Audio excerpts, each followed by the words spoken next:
నేపాల్లో చిక్కిన మాజీ ఎమ్మెల్యే బల్క సుమన్. బీఆర్ఎస్ మాజీ ఎమ్మెల్యే బల్క సుమన్ నేపాల్లో పోలీసులకు చిక్కినట్టు సమాచారం అందింది. సీఎం రేవంత్ రెడ్డిపై ఆయన చేసిన అనుచిత వ్యాఖ్యల కారణంగానే కేసు నమోదైంది. అనంతరం ఆయన కనిపించకుండా పోయారు.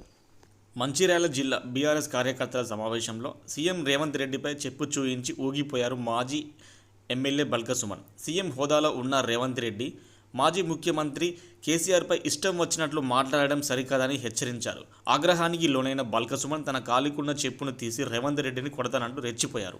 అదే సమయంలో బీఆర్ఎస్ నేత మాజీ ఎమ్మెల్యే బల్క సుమన్ పరారీలో ఉన్నట్లు వార్తలు వచ్చాయి. సీఎం రేవంత్ రెడ్డిపై ఆయన చేసిన అనుచిత వ్యాఖ్యలను దూషణలు చేశారు.